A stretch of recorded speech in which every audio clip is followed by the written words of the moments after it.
back to the vlog. My name is Tia Hama and I am the host of Work in Progress, Personal Productivity Science Insights podcast. And this is part 2 of the vlog series that we're doing at the moment. Usually I am in a studio running a podcast, but until January 13th we're running things a little differently. So every week there is going to be a vlog where I practice the things that we talk about with the experts. At the moment, I'm on a 30-day journey learning about sleep productivity, which sounds quite daunting, I know, and you're thinking, how can sleep be productive? And is sleep in and of itself productive? Well, my friends, I have found out that sleep, like J-Lo says, really changes the game. It can be quite influential whether you're looking to improve your beauty routine or whether you're just looking to actually feel energetic and light during the day. And I think sleep definitely has a really big impact on my life. I travel a lot constantly. I am on a plane in a different time zone, and I definitely don't get as good a sleep as I probably should. So I'm finding this journey very interesting at the moment. We are on day 7. If you haven't seen the first part, make sure you go back to vlog number 1, where I talk about how this journey all starts and where it began, and the episode with Dr. Nicole Moshfegh that inspired these events. So I am on day 7 and the sleep productivity situation is going well. Obviously I have to sleep every day, so I have no way of working around that. So it's good because I don't have to schedule it in every day, unlike meditation, which is what the other thing I'm doing on the other channel. So if you hop on over to Bouncing Back and you go over there, I'm actually doing a vlog series on that channel as well about meditation. So we're here to talk about sleep productivity and I am on day 7. So I've been keeping track in my trusty dusty phone journal all of my sleep habits and routines, etc. I haven't yet implemented a sleep routine, so I'm not going to be able to do that until later because at the moment I am not in my normal house. I'm not in my usual house, so implementing a sleep routine, or at least a strict one, is definitely a lot more difficult. But I have gotten into the habit of making sure that I am doing a bit of a self-care routine as well at night time, which is really straightforward. Just, shower, skincare, all that kind of funky jazz that we do in the evening. So that's kind of become my routine. But outside of that, I've been looking at what time I wake up, what time I go to sleep, and if I wake up during the night, how many hours I slept, and what I do in the morning or just before I go to sleep. So it's day 7 and the last vlog got you all the way up to day 5. So let's talk about day 5 sleep and day 6 sleep. The day 5 sleep was good. I went to bed at about 11:30, which unfortunately is a bit of a consistent theme at the moment because it is Christmas time. Merry Christmas, everyone. So life is a little chaotic, but I am finding that I am going to sleep very tired, which is great, which is preventing me from waking up during the night. So day 5, went to sleep at 11:30, didn't wake up during the night, woke up quite early at about 7 because I was having an allergic reaction to the dust in my room. And then found it quite difficult to go back to sleep because my nose was running. So I pretty much woke up at 7 and that was that. When I woke up, I did watch my phone for a while, just because I was already awake and I'd been awake, and sometimes you just need a comfort thing. And I think watching YouTube on my phone is definitely a comfort thing. So doing that because I had my allergic reaction felt kind of okay. I definitely find myself craving it then throughout the day. So that was day 5 sleep. Pretty okay. Nothing particularly interesting, but I think I'm definitely seeing the impact of doing stuff in the morning and the evening before I go to sleep on either side, and seeing how that actually affects me throughout the day. So day 6 sleep, I went to bed so much later than anticipated because I was at my best friend's house and we were up until 2 a.m. So not ideal sleep routine. Definitely not ideal. Then I woke up at about 8:30 and then we lounged around and kind of slept until about 10:45. And then we got up and left and went op shopping. And I've got a really cute skirt. But anyway, so definitely not ideal sleep. I didn't wake up during the night. I think that has something to do with the fact that I was extremely tired because it was 2 a.m. and her bed is incredibly comfortable. Shout out to all the best friends who have incredibly comfortable beds. That's the whole point of sleepovers.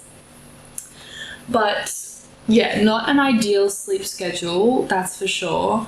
But it was still good. So that was that. But I did wake up, and as you do when you're sort of sleeping with someone else, if they're not awake, you just kind of lie there on your phone for a while. So I just sort of laid there on my phone for about an hour, almost 2 hours, which was not ideal, and my eyes were killing me for the rest of the day. So I definitely see the repercussions of that. Tonight I'm hoping for an early night because I am incredibly tired. So I'm just going to read a book, sort of do my self-care routine. I have a party tomorrow night, so I kind of have to pamper myself a little extra tonight and make sure everything's good to go. But I am just going to, do my little self-care night routine and then read a book before I go to sleep. So I'm hoping to go to bed quite early. It is 6:32 right now, so I'm hoping to get an early sleep, hopefully be in bed by 10, fingers crossed. I feel like I might be in bed before that because I'm really tired. But anyway, so that's been sleep for day 7. Stay tuned because this vlog will take us all the way up to day 10.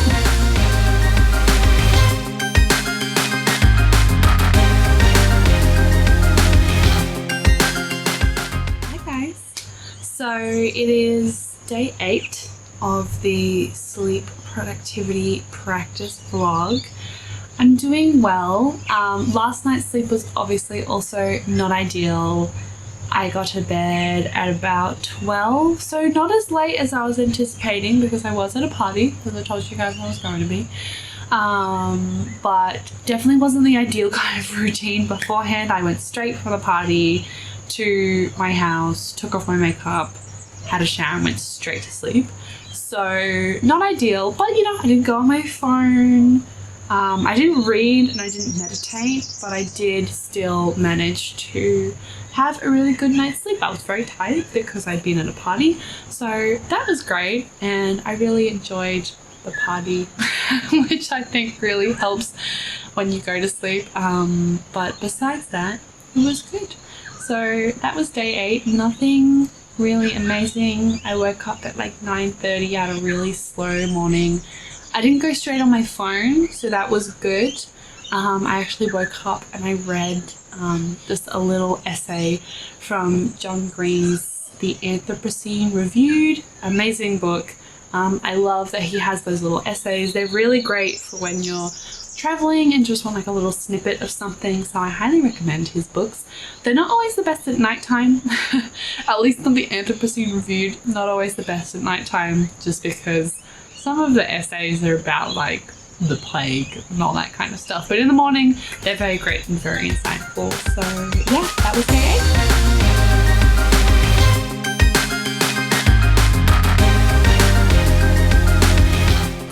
Hi guys, so we've made it to day 10. We've made it to the final part of this vlog. So this is essentially just going to be a little recap.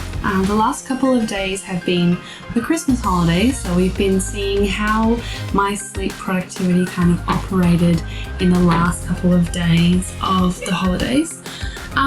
It's been very interesting, to say the least. My sleep patterns have definitely not been as routine as I would have hoped. On Christmas Eve, I stayed up very late because I was wrapping presents and decorating things.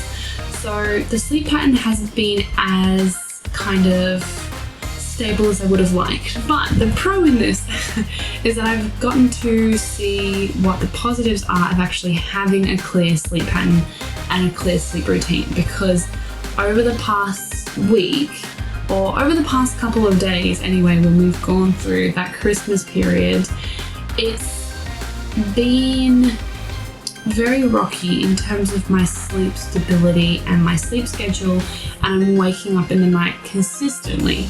So having this strict sleep routine, I definitely can see the benefits of.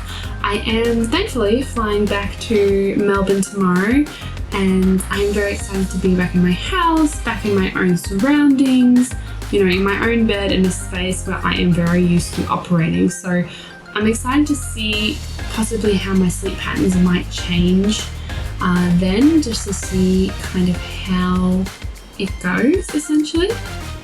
So yeah, it has been interesting, and it's been a bit of a wild ride this past couple of days. I think it may also have to do with the fact that it's been lots of overeating and lots of eating too much eating too much food. But anyway, I hope you guys have enjoyed the vlog. Stay tuned for next week, and I'll be going into my next couple of days of sleep productivity in my own house and seeing how that goes. So that should be very interesting. So stay tuned for that.